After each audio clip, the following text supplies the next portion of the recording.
Thanks, JD. You know, we've actually been talking about customer marketing all morning and afternoon, and the last two speakers talked about the customer journey, and that's really the most critical part of customer marketing. So I'll share insights of the journey. We've been on 3 years at Emburse. I mentioned earlier that as a 4-time CMO, I've made more mistakes than probably anybody in the room. So the key thing is learn from those mistakes. And so I'm going to share this story here, but more than anything, it'd be good to have a conversation, really what's relevant to you and so forth. But let's start with, I want to get a sense. I know we have mostly B2B, some B2C, some B2B2C combinations. How many of you have a customer marketing function? So yeah, about half the room. And how many have dedicated staff? Their job is just customer marketing.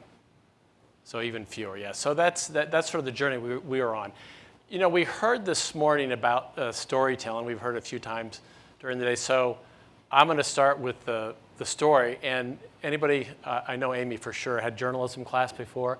You've got to know where to start. And so here's the start of this story. January 2020, I'm at sales kickoff with a few hundred of my best friends. Well, after a few nights of drinks, a few hundred. And of course, we're in person, pre-COVID, right? And I meet Carla Minsky, and she just was appointed the head of cross sales. And I'd only been the CMO for a few months. And I said, great news, Carla. We're going to be partnering together. We're going to build and scale a customer marketing function. You're going to have a great time. And she says, well, gosh, nobody told me I had marketing. You know, we're going to invest in this thing. So she was like beyond excited. But that's really how it started. I haven't even hired the first person. So let's take a look at, how we'll approach it. I broke it down into 10 things here. And there's not like a top 10. It's just kind of sharing our story. I've done customer marketing for more than a decade. And the thing about it, just like the customer journey, they're all unique. And you have to, we heard today about adapting. You've got to always be adapting, right? And so I'll touch on things like, building the collaboration. We've talked about collaboration. The only way we would have ever succeeded or got to where we are today is if we got everybody to buy in. We've talked about C-level buy-in, but this is really cross-functional. Talk about having the right roles and responsibilities so you don't step on each other. Like, what are your swim lanes and where do you swim together in the deep end? Manage the whole customer relationship. Is not to say sales only cares if you close the deal. Certainly the cross-sell team only cares if they close the next deal. So they really want to know what happens after the customer's been sold, how we phased. And again, I'm going to share our 3-year phase. I've sometimes done this shorter times. Sometimes it's taken longer.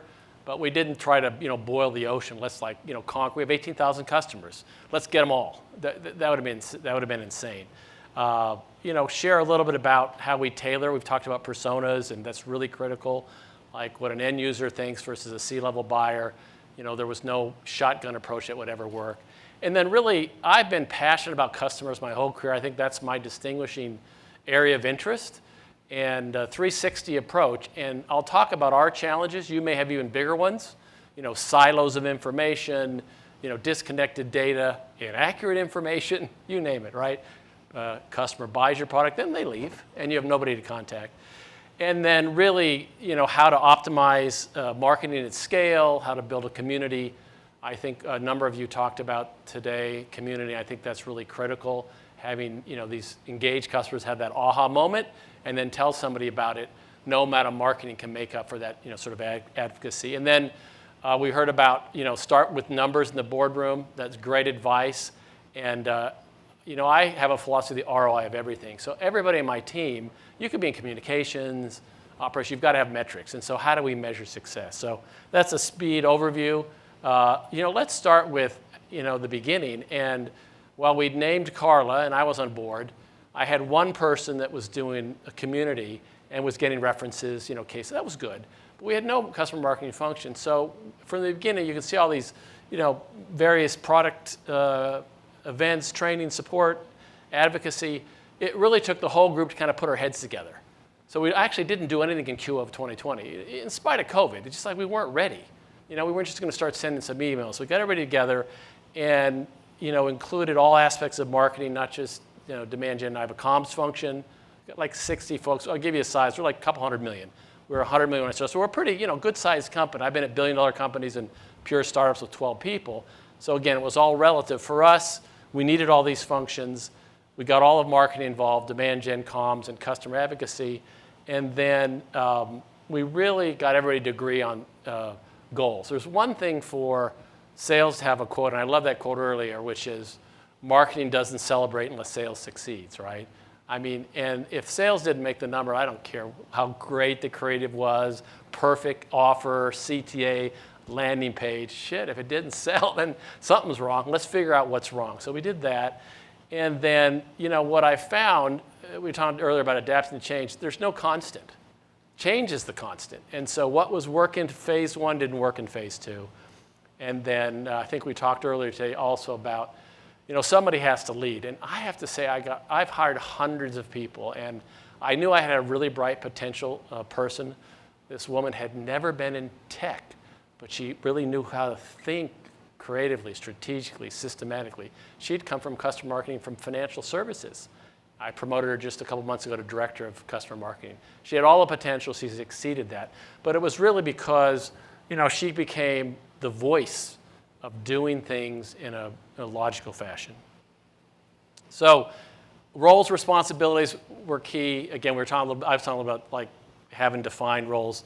Every company may be different. For us, demand gen, we really kind of work with sales like, all right, we've tried this, let's try that. And part of our journey over the last 3 years is reflective of our expanding portfolio. Emburse, I guess I should stop for a moment and say, what is Emburse? So Emburse is a spend management company. And we started in T&E, travel and expense. And then we bought Invoice Automation. And then we just launched a payments card. So if you might have heard Brex or Divvy or Ramp. So Emburse Spend does the same thing, no cost, product. You get a card, you can buy SaaS subscriptions, events like these, you can pay for on the card, you name it. You can use it to buy supplies if you're working from your home office. So all that was stitched together before we bought the products by a simple brand promise, which is to humanize work. And so since our product happens to be spend management, what we want to do is remove the time-consuming, tedious tasks that get in the way of doing more meaningful work. Not the work about work. Anybody ever, like maybe this trip, you go home, you find your receipts, you scan them, you upload them, hopefully they receive them, maybe you get paid later and it's all on your personal credit card. We have a way to do that more effectively. So we worked on, as the product line expanded and as the capability expanded, the roles would be modified, but certainly the sales and product marketing, okay, what now can we offer? Just because we have this in our portfolio, the customer may not be ready. Like we sold somebody travel and expense, but they're not over invoice automation. We got to get a warm introduction to that person. We can't just send an email, hey, how about this? Or watch this demo, how about that? So, kind of worked on that, and then enablement's always key. We've been talking about that today. The sellers have to be enabled, the customer success function has to be enabled, marketing even has to be enabled on how do we make sure that we are offering something that at least the audience is going to be open to. In the product marketing function, pretty straightforward for all of you. I saw a number of hands started in product marketing, it came up through that area, if you will, and introducing the new features and driving product adoption. I had a person in my product marketing team, and she said, I got all these MBOs, and I'm hitting the MBOs, and why are we not satisfied? I said, you don't have all the right MBOs. So what do you mean? I said, well, you're telling me about all these products we've launched and how we enabled sales. And that's good. I mean, that's sort of, table stakes. What's the adoption rate? How long did it take to get to the first 10 customers, 100 customers? Amy was talking about, you've got to get this feedback. And you really should measure your team not on enablement and communication launches, about how many customers are adopting. How happy are they? Who are they talking to about it, right? Or if they're not, what's causing that? And then on customer success, we have a really good customer success function. I think is critical to SaaS companies. We gather feedback at the larger accounts. We have ongoing reviews. The smaller accounts, we sort of automate that. When you have 18,000 customers, and some of these are worth $1,000 a year, and some are worth $1 million a year. So you sort of have to scale that. The 360 relationship is something. I suppose when you see these virtuous circles, you can say, well, Grant, why did you start at 1? Well, you have to sell the customer and successfully onboard them. Without that, there's nothing for customer marketing to do, right? And then you have to have good support function. When I was at Pegasystems, there's somebody in the audience I'll introduce later who I hired at Pegasystems like a decade ago.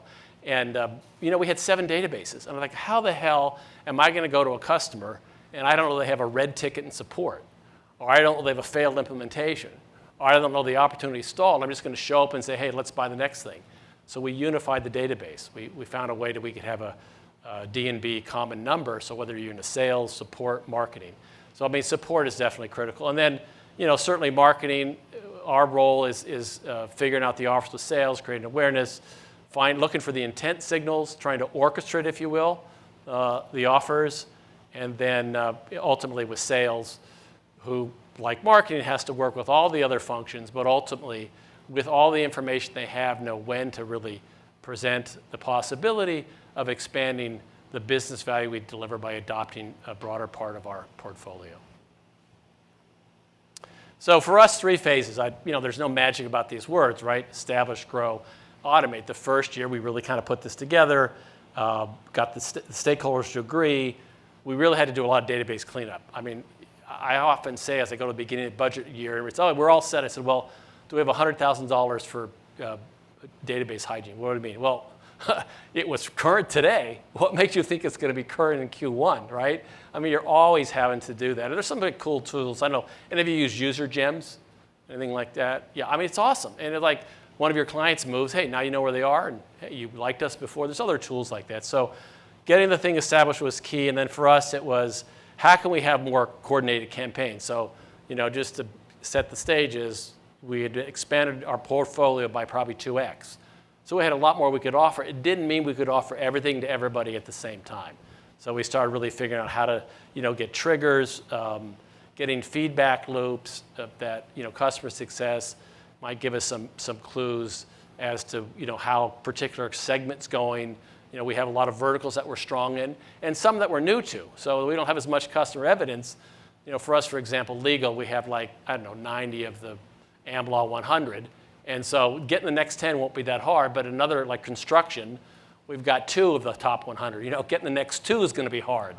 So we don't have as much reference-based selling we can do. And then we're now in the automate stage. It doesn't mean anybody's relaxing, but I will tell you, without sharing too much of the numbers, the first year we had on a 100 million base 5%, and then we doubled the quota in year 2, and we doubled it in year 3, and we've exceeded every year. And the CEO, I report to him, the CR reports to him, and he says, how do you do it? I said, well, there's no way we'd do it if we weren't all in this together, right? And I have regular discussions, even though she reports to CRO, with the head of cross sales, Carla, who I mentioned earlier.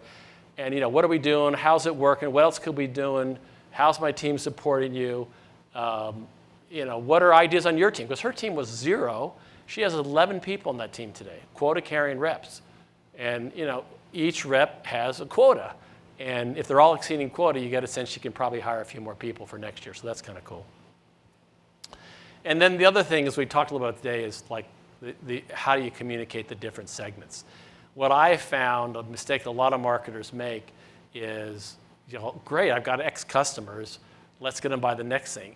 But with and maybe yours may be different, they may have more homogeneity, but with ours, the decision makers may have a relationship to this buying group, but they're not the decision maker for the next product. So we've got to find a way to get into that buying group, communicate to them differently. They don't really know us. They may know from Susie or Bill that they bought in bursts, but they don't know how we work with the company, how we support their implementation. And then ultimately the end user. So kind of just tailoring how you communicate what their role is. I'm not going to ask an end user to make a purchase. They're not a buying authority. But I may ask them to say, hey, can you talk about on G2 or Capterra how you like using the product? Is it easy to use, right? Does it remove the painful manual processes that you had to do when you had another expense management product? So that's just a little insight to roles. And then the second half here, and I am going a little quickly because like you, it's been a long day and it's warm in this room. But I will also be happy to cover things if I go too fast. But really, it's a 360 approach. I've had just sort of this burning desire to solve this. I've kind of partially solved it everywhere, but never fully solved it anywhere. And it's because not that companies want to operate in silos, but information is often in silos. Different functions have different priorities and perspectives. So if you think about the customer journey, you think about the customer life cycle, and you take this approach, you're more likely than not to optimize your outcomes. And so for us, how do we maintain this? So you can see the diagram here. You want healthy customers. You're always going to have some unhappy. Does anybody here track, and certainly we do in the COVID era, soft and hard churn? Any SaaS companies track both? So yeah, so we have not had a lot of hard churn, fortunately. We've had a lot of soft churn, because think about travel. Like, people aren't traveling as much, and so they want to lower their volume commitment or their per user fee or whatever it might be. But they're still happy, so you got to stay connected. And really what we've found with this 360 view is we have a lot of metrics. I've got brand tracking, customer satisfaction, customer adopting, all these metrics. But really their happiness, satisfaction is probably the most important. If that's not, we use Gainsight. There's a lot of similar tools, red, yellow, green. And if they're yellow, probably not a good time. Red, forget about it. Even green doesn't mean they're ready now, but at least you can segment with those signals. We have, as I mentioned, 18,000 customers. We started this community 3 years ago. They're not all in the community. And actually, it's not, you say, well, why not? I mean, for us, that's actually a good thing. I don't have the ability or the budget to support 18,000 customers in a community, because we use Influitive and we actually pay them. We incent them. So there's a lot of tools. You can do it without a tool, but for us, it really helps. But we want active people who, believe in the product, they support the company, they're open-minded, they're willing to tell the story to others. And so our target was to get to 1,000 in a couple of years. We're kind of there. Maybe we'll get to 2,000. We're never going to get all customers, because they don't all want to be involved in the thing. And then today, what's great about the MarTech stack, I get a headache every time I look at Brinker's chart. Oh my God, what, like 4,000 tools? Like, how do I decommission a couple of those? I will say the intent tools are some of the best. They're really again, I'm not endorsing 6sense or Demandbase or anything, but these ABM intent tools and databases have come a long way, where we're now getting signals that somebody in our community is searching on the next product. Great. We'll probably have a meaningful conversation, because at least they're open to the possibility of furthering their adoption. So the web intent's good. And then, I've done customer advisory boards and councils, and my advice on those is, there are a lot of effort to make them work. If you're going to go to that much trouble, just make sure you actually do something with the feedback. I mean, we were talking about earlier, don't ask sales, don't have to, oh God, I've never done this, like name the product. I've had CEOs always say, let's ask all the employees. No, we don't want to ask all the employees. But the same thing, when you ask customer feedback, they're using the product, you've got to do something about it, right? Reduce friction, reduce frustration equals increased loyalty. So that's sort of the 360 view. And then I like to call in the digital era always on marketing. You want to make sure that things are working when you're not paying attention to them. And when you can pay attention to them, you can get the signals. Were they working well, not working so well? The data is an ongoing mission. That's the key gear. We've got this company. I wish I were in like the Salesforce consulting. I feel like these guys have been with us since I started, and each month they charge us more, and we're still not there. But anyway, that's another story. It's a good business to be in, but we're always working the data, the database, the data structure. And then another gear is the triggered marketing. And one of the things I said to the woman I recently promoted on our team is orchestration is how you're going to get leverage, right? While one-to-one marketing is good and ABM is great for large, when you've got a customer base in the thousands, you just can't do one-to-one, right? And so we try to use the signals, like, for example, if the customer on one of our product lines has not been using it for 3 months, I'm not sending them a single email. There's no way they're going to have enough of experience, positive or negative, to want to refer. And for another product, it may be 6 months, right? And yet for the card product in Burst Spend, which is basically, it's a pre-funded card, pre-approval, once they've used the card for 30 days, great, here's the next thing, right? Because if they haven't churned, a lot of these types of SMB customers will churn more than enterprise. It's not as sticky. Then they must be having a good experience. Let's talk to them, validate that. And then, of course, the account reviews, customer success, that's sort of the third gear in the always-on depiction. And then one thing, anybody here use Pendo? I mean, it's getting pretty popular. A few of you do. And I kind of wish I'd used it in year one. But anyway, it is what it is. We just adopted it late last year. We're rolling it out product by product. But it's really cool because we all believe that customer feedback is important. And we all want to have, customers give input into the product roadmap, into the company direction, wherever it's relevant. But like all of us in this room, how many of you stopped to take that, 20-minute survey for $25? I don't. I mean, so during the product, we popped this thing up and said, hey, our brand promise is to humanize work and automate manual tasks and give you time back. Did we do that? Yes or no, right? This is just an example. It was easy. If I see a not easy product team, I've got like 7 in product marketing. The product team has like 8. They're just like on it. Like, why not? Like, you want to have this good, we talk about PLG, if they don't have a good user experience, there's no way you're going to get referrals, right? So you got to figure that part out fast. So I like that. And then I mentioned this happens to be our landing page, the Emburse Collective. We just came up with the name. Rather than just call it community, it's the community. And we really have a lot of active members. Yes, we incent their behavior. I think rewards programs can work. You have to budget for it. It's not a ton of money, but you get points. You can monetize those points. But we've really tried to have it reflect, as we've talked about today, every interaction matters when you're building a brand, positive or negative. So this, you can see, it's very people-centric. We have our humanized, we have certain approachable, friendly, likable attributes. So we want our communities to reflect that. And we ask people, what did you do for fun this weekend, right? Post a picture of what you're doing. Because we want to deal with our customers as human beings, not as row on a spreadsheet that's worth $2,000 a year. And I think they appreciate that. And we'll do contests, post on social. They certainly, like all communities, it's paid for itself because, hey, I'm dealing with X, Y, and Z. We're a global company. We allow you to roll out T&E in 170 countries. Well, I'm the first time I'm a new company, I'm going to Europe. How the hell did I do that? Like, France is different from Germany, last I checked, and Italy, right? You don't just roll out in Europe, you roll it out country by country. How do we do that? So it's a great resource for the community. And you see here sales increase. They don't increase automatically, but if you manage the community properly, you really could get that to happen. So that's the collective. And then, as I mentioned earlier, the measuring the success for us has been key. We've had metrics. Every year we have a goal. Every campaign has a metric. And we report on them. I think somebody said earlier today, I love that idea. I'm going to try it out, which is in my revenue marketing team. It's like, let's share what you do this week and what were the results.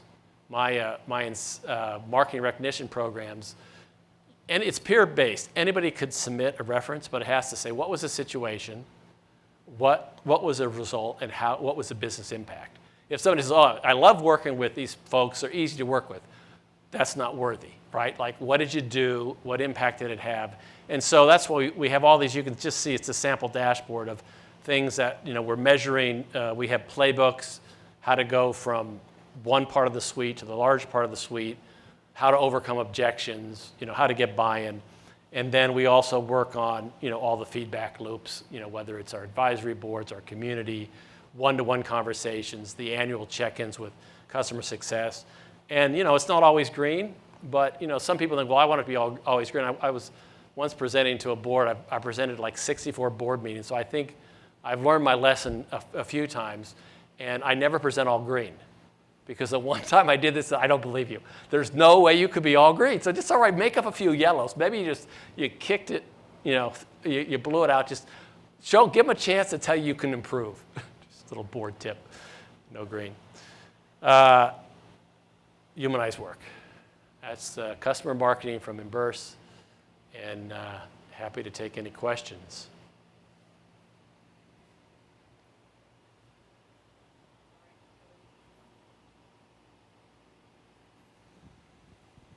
Grant, thanks a lot. You talked a little bit about advocacy, and a big challenge I see in many organizations is getting the customers to, tell your story, right? To get their permission to use their brand, to incentivize them to speak on your behalf.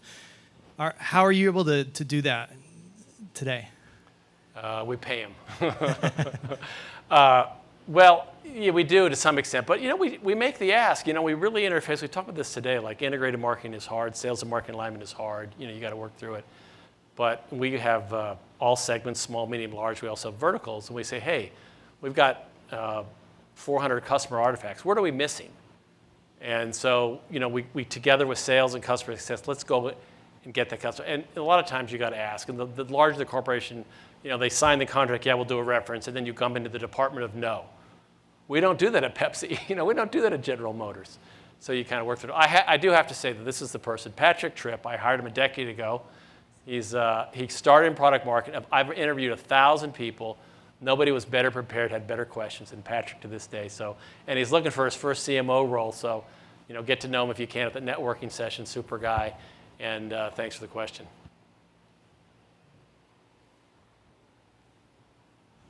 Oh, I'm so close. I mean, sorry, I might have missed this, but in terms of organizational structure, did you say that customer marketing in your team is actually a separate team that does the A to Z, or were you actually suggesting that they basically live in like a matrixed fashion? Because I've certainly heard of customer marketing teams that are sizable, as large as the rest of the demand gen team, and then they run the sort of soup to nuts in terms of actually running the campaigns and doing all of the advocacy work. Yeah.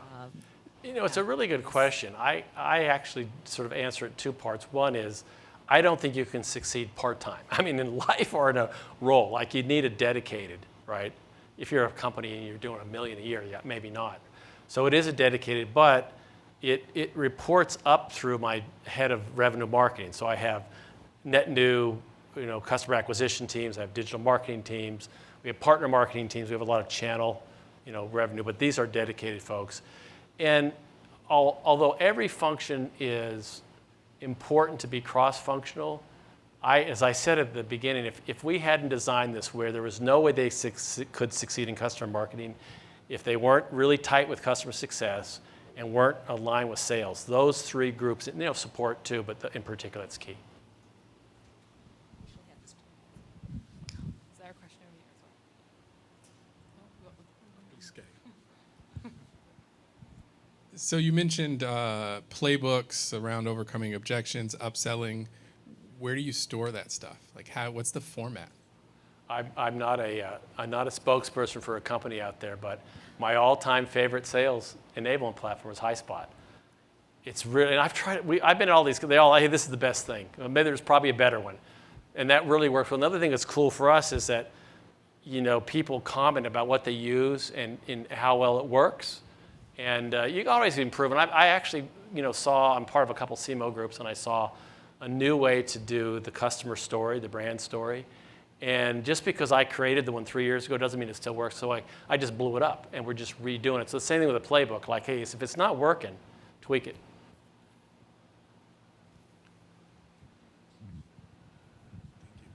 So I wanted to understand the relationship between customer marketing and product marketing, because typically product marketers are known to be representing the voice of the customer. Yeah. So where does it end, and where does customer marketing role starts in that sense? Because it's a great question, and it's what's interesting about it. It's a dynamic answer, meaning with our enterprise customer base, and it's a lot more complexity, broader product offering. You needs to have APIs, and let's not get too technical, but it really has to have lots of connectors to work within the enterprise infrastructure. So product marketing is just like customer market couldn't succeed without that. If I go down market down to like SMB, I'm not saying they don't need product marketing, but it's just it's not as complex, and so they do play a key role. They're the subject matter experts. I don't expect my customer marketing to be able to program or anything close to that, but yeah, they work together. I could have just shouted. It's okay. It's been a while since I did customer marketing, and you were talking about the hygiene of the database.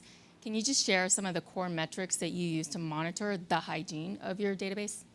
Yeah, I mean, some of the obvious ones are deliverability, right? I mean, just like the email open. send, Oh, yeah, the email open rate, but it's also we monitor on the aggregate level is campaign effectiveness. Like we could have an offer, and it gives you other signals. Like let's say we have an offer, we have a travel, which in Burst Go that really improves the traveler experience, and it sells well to large enterprises, but it sells only to like the HR persona. So we could have a large enterprise happy customer, but if we can't get to that person, we need hygiene also to me means you need to append the database. You need to get new contacts or different contacts.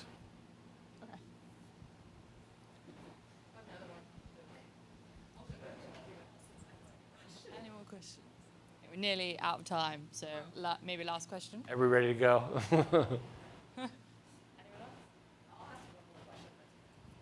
Actually, this dovetails exactly what you were talking about, but you had mentioned earlier that there was, at some point you talked about having to sell to other buying groups. Understanding the dynamic of how call it a VP of sales, are they going to actually introduce us to their CMO? Maybe, maybe not. We don't know the dynamics, right? They may hate each other, their CS teams, et cetera. So as we're beginning to cross into these other teams, we're struggling to make that jump and try to understand who has the responsibility and how do you get at that information to know how to go about strategizing? Yeah, I think it's a shared responsibility. I wouldn't want to take it on only as marketing, because if sales has the quota, we're enabling sales. Like, together, let's figure it out. And it would be tough if every time you went knocking on the door, they said, well, I can't help you out. There's other ways you can do it. One of the things I found, especially large organizations, if you can get your hero, your customer, who we've made hero by solving a key business problem, to share their success internally, sometimes it helps break down walls. Like, I've done this at companies where, like, we'll pay for the pizza. Doesn't happen so often these days. Let's face it, it's all remote, or mostly hybrid. But trying to get somebody else to help open the door for you. And if it's not the VP sales doesn't like the VP of marketing, some days you can't. What are you gonna do?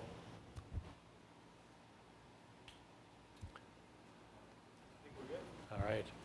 All right. Thank you. Thank you.